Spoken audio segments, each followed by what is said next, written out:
We continue with Justice Sotomayor's 2018 dissenting opinion in Trump v. Hawaii. Part 2. Rather than defend the president's problematic statements, the government urges this court to set them aside and defer to the president on issues related to immigration and national security. The majority accepts that invitation and incorrectly applies a watered-down legal standard in an effort to short-circuit plaintiff's Establishment Clause claim. The majority begins its constitutional analysis by noting that this court, at times, has engaged in a circumscribed judicial inquiry when the denial of a visa allegedly burdens the constitutional rights of a U.S. citizen. As the majority notes, Mandel held that when the executive branch provides a facially legitimate and bona fide reason for denying a visa, courts will neither look behind the exercise of that discretion nor test it by balancing its justification. In his controlling concurrence in Kerry v. Dissent, 2015, Justice Kennedy applied Mandel's holding and elaborated that courts can look behind the government's exclusion of a foreign national if there is an affirmative showing of bad faith on the part of the consular officer who denied the visa.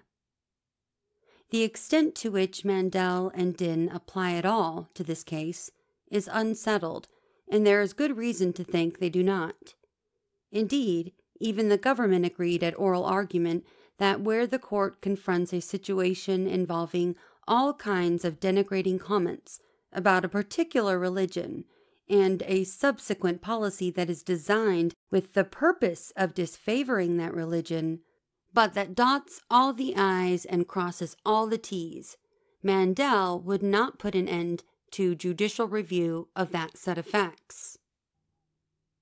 In light of the government's suggestion that it may be appropriate here for the inquiry to extend beyond the facial neutrality of the order, the majority rightly declines to apply Mandel's narrow standard of review and assumes that we may look behind the face of the proclamation. In doing so, however, the court, without explanation or precedential support, limits its review of the proclamation to rational basis scrutiny. That approach is perplexing, given that in other Establishment Clause cases, including those involving claims of religious animus or discrimination, this court has applied a more stringent standard of review. As explained above, the proclamation is plainly unconstitutional under that heightened standard. But even under rational basis review, the proclamation must fall.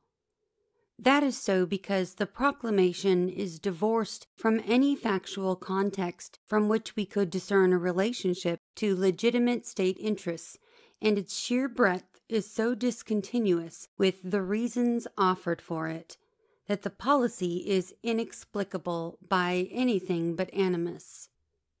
The president's statements, which the majority utterly fails to address in its legal analysis, strongly support the conclusion that the proclamation was issued to express hostility toward Muslims and exclude them from the country.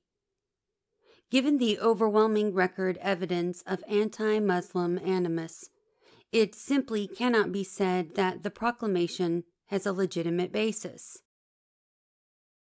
The majority insists that the proclamation furthers two interrelated national security interests: preventing entry of nationals who cannot be adequately vetted and inducing other nations to improve their practices. But the court offers insufficient support for its view that the entry suspension has a legitimate grounding in those national security concerns, quite apart from any religious hostility. Indeed, even a cursory review of the government's asserted national security rationale reveals that the proclamation is nothing more than a religious gerrymander. The majority first emphasizes that the proclamation says nothing about religion. Even so, the proclamation, just like its predecessors, overwhelmingly targets Muslim-majority nations. Given the record here, including all the president's statements linking the proclamation to his apparent hostility toward Muslims, it is of no moment that the proclamation also includes minor restrictions on two non-Muslim majority countries, North Korea and Venezuela, or that the government has removed a few Muslim majority countries from the list of covered countries since EO1 was issued. Consideration of the entire record supports the conclusion that the inclusion of North Korea and Venezuela and the removal of other countries simply reflect subtle efforts to start talking territory instead of Muslim, precisely so the executive branch could evade criticism or legal consequences for the proclamation's otherwise clear targeting of Muslims. The proclamation's effect on North Korea and Venezuela, for example, is insubstantial, if not entirely symbolic. A prior sanctions order already restricts entry of North Korean nationals, and the proclamation targets only a handful of Venezuelan government officials and their immediate family members. As such, the president's inclusion of North Korea and Venezuela does little to mitigate the anti-Muslim animus that permeates the proclamation. The majority contends that the proclamation reflects the results of a worldwide review process undertaken by multiple cabinet officials. At the outset, there is some evidence that at least one of the individuals involved in that process may have exhibited bias against Muslims. As noted by one group of amici, the Trump administration appointed Frank Wuko to help enforce the president's travel bans and lead the multi-agency review process. According to amici, Wuko has purportedly made several suspect public statements about Islam. He has publicly declared that it was a great idea to stop the visa application process into this country from Muslim nations in a blanket type of policy, that Muslim populations living under other than Muslim rule will necessarily turn to violence, that Islam prescribes violence and warfare against unbelievers, and that Muslims, by and large, resist assimilation. But even setting aside those comments, the worldwide review does little to break the clear connection between the proclamation and the president's anti-Muslim statements. For no matter how many officials affix their names to it, the proclamation rests on a rotten foundation.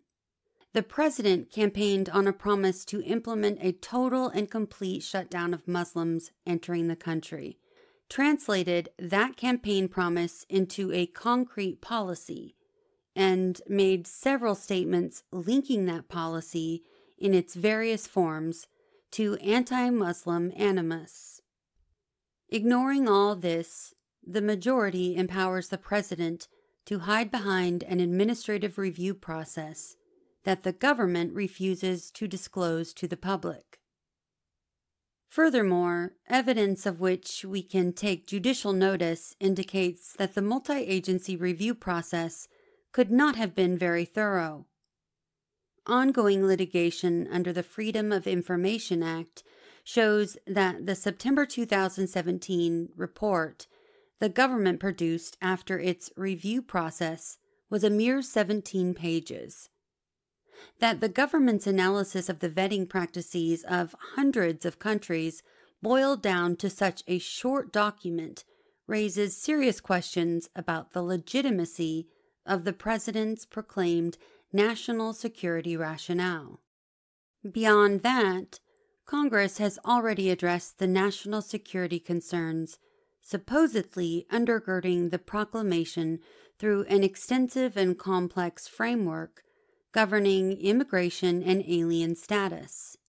The Immigration and Nationality Act sets forth in painstaking detail a reticulated scheme regulating the admission of individuals to the United States. Generally, admission to the United States requires a valid visa or other travel document.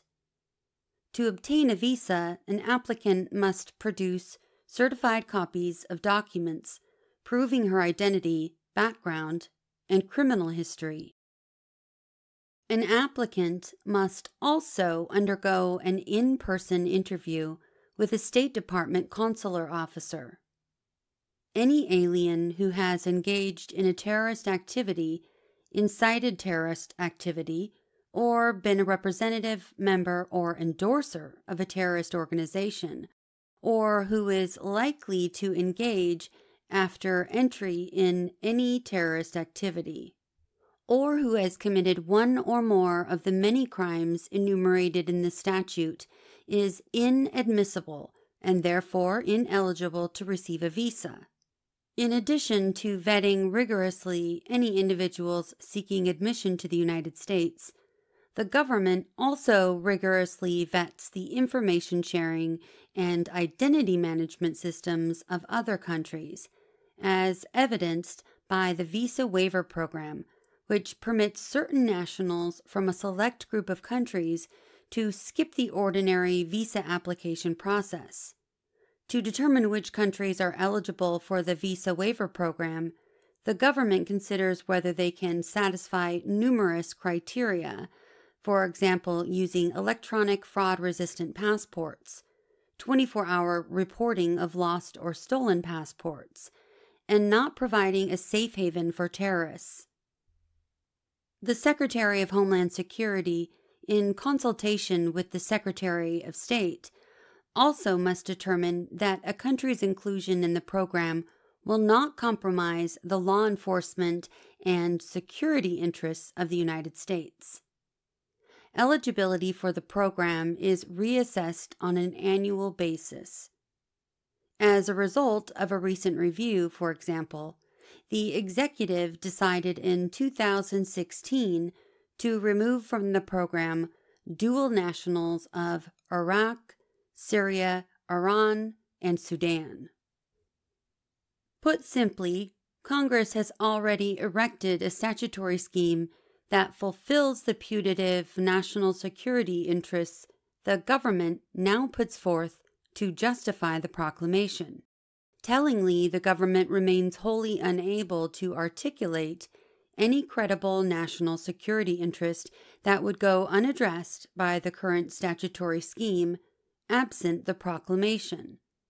The government also offers no evidence that this current vetting scheme, which involves a highly searching consideration of individuals required to obtain visas for entry into the United States, and a highly searching consideration of which countries are eligible for inclusion in the Visa Waiver Program, is inadequate to achieve the proclamation's proclaimed objectives of preventing entry of nationals who cannot be adequately vetted and inducing other nations to improve their vetting and information sharing practices. For many of these reasons, several former national security officials from both political parties, including former Secretary of State Madeleine Albright, former State Department legal advisor John Bellinger III, former Central Intelligence Agency Director John Brennan, and former Director of National Intelligence James Clapper, have advised that the proclamation and its predecessor orders do not advance the national security or foreign policy interests of the United States, and, in fact, do serious harm to those interests. Moreover, the proclamation purports to mitigate national security risks by excluding nationals of countries that provide insufficient information to vet their nationals. Yet, as plaintiffs explain, the proclamation broadly denies immigrant visas to all nationals of those countries, including those whose admission would likely not implicate these information deficiencies. In addition, the proclamation permits certain nationals from the countries named in the proclamation to obtain non-immigrant visas which undermines the government's assertion that it does not already have the capacity and sufficient information to vet these individuals adequately. Equally unavailing is the majority's reliance on the proclamation's waiver program. As several amici thoroughly explain, there is reason to suspect that the proclamation's waiver program is nothing more than a sham. The remote possibility of obtaining a waiver pursuant to an ad hoc, discretionary, and seemingly arbitrary process scarcely demonstrates that the proclamation is rooted in a genuine concern for national security. In sum, none of the features of the proclamation highlighted by the majority supports the government's claim that the proclamation is genuinely and primarily rooted in a legitimate national security interest. What the rebutted evidence actually shows is that a reasonable observer would conclude, quite easily, that the primary purpose and function of the proclamation is to disfavor Islam by banning Muslims from entering our country. As the foregoing analysis makes clear, plaintiffs are likely to succeed on the merits of their Establishment Clause claim. To obtain a preliminary injunction, however, plaintiffs must also show that they are likely to suffer irreparable harm in the absence of preliminary relief, that the balance of equities tips in their favor, and that an injunction is in the public interest. Plaintiffs readily clear those remaining hurdles. First, plaintiffs have shown a likelihood of irreparable harm in the absence of an injunction. As the district court found, plaintiffs have adduced substantial evidence showing that the proclamation will result in a multitude of harms that are not compensable with monetary damages, and that are irreparable. Among them, prolonged separation from family members, constraints to recruiting and retaining students and faculty members to foster diversity and quality within the university community, and the diminished membership of the Muslim Association. Second, plaintiffs have demonstrated that the balance of the equities tips in their favor. Against plaintiffs' concrete allegations of serious harm, the government advances only nebulous national security concerns. Although national security is unquestionably an issue of paramount public importance, it is not a talisman that the government can use to ward off inconvenient claims, a label used to cover a multitude of sins. That is especially true here because, as noted, the government's other statutory tools, including the existing rigorous individualized vetting process, already address the proclamation's purported national security concerns. Finally, plaintiffs and their amici have convincingly established that an injunction is in the public interest. As explained by the scores of amici who have filed briefs in support of plaintiffs, the proclamation has deleterious effects on our higher education system, national security, healthcare, artistic culture, and the nation's technology industry and overall economy. Accordingly, the Court of Appeals correctly affirmed, in part, the District Court's preliminary injunction.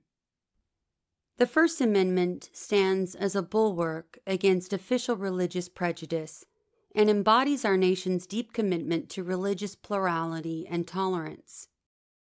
That constitutional promise is why, for centuries now, people have come to this country from every corner of the world to share in the blessing of religious freedom.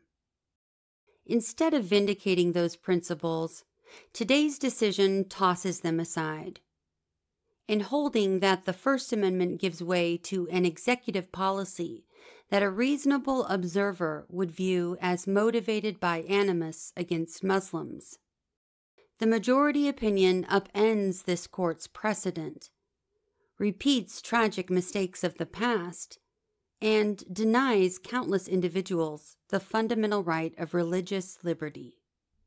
Just weeks ago, the court rendered its decision in Masterpiece Cake Shop, which applied the bedrock principles of religious neutrality and tolerance in considering a First Amendment challenge to government action. Those principles should apply equally here. In both instances, the question is whether a government actor exhibited tolerance and neutrality in reaching a decision that affects individuals' fundamental religious freedom. But unlike in Masterpiece, where a state civil rights commission was found to have acted without the neutrality that the Free Exercise Clause requires, the government actors in this case will not be held accountable for breaching the First Amendment's guarantee of religious neutrality and tolerance. Unlike in Masterpiece, where the majority considered the state commissioner's statements about religion to be persuasive evidence of unconstitutional government action, the majority here completely sets aside the president's charged statements about Muslims as irrelevant. That holding erodes the foundational principles of religious tolerance that the court elsewhere has so emphatically protected, and it tells members of minority religions in our country that they are outsiders, not full members of the political community. Today's holding is all the more troubling given the stark parallels between the reasoning of this case and that of Korematsu v. United States, 1944. In Korematsu, the court gave a pass to an odious, gravely injurious racial classification authorized by an executive order. As here, the government invoked an ill-defined national security threat to justify an exclusionary policy of sweeping proportion.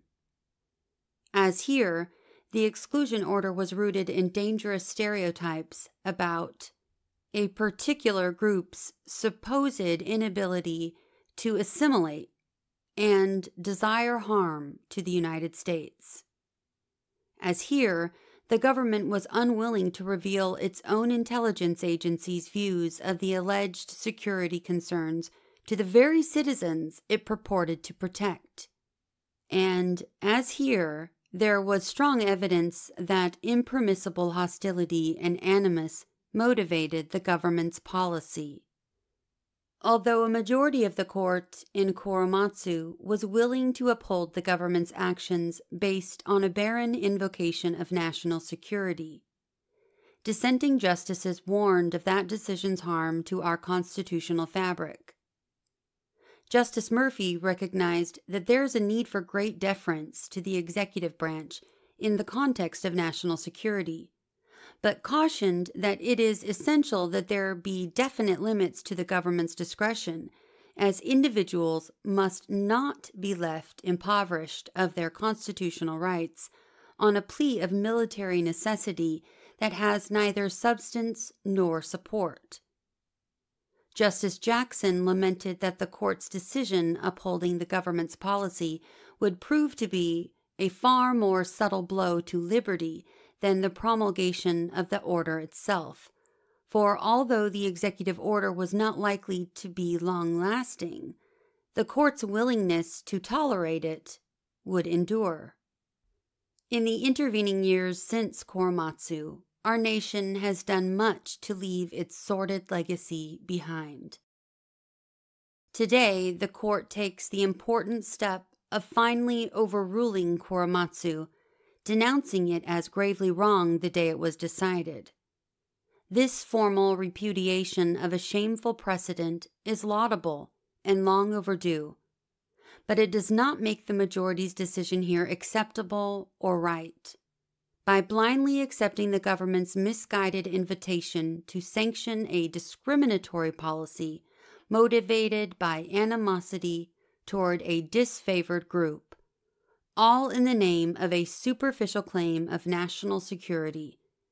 The court redeploys the same dangerous logic underlying Korematsu and merely replaces one gravely wrong decision with another. Our Constitution demands, and our country deserves, a judiciary willing to hold the coordinate branches to account when they defy our most sacred legal commitments. Because the court's decision today has failed in that respect, with profound regret, I dissent.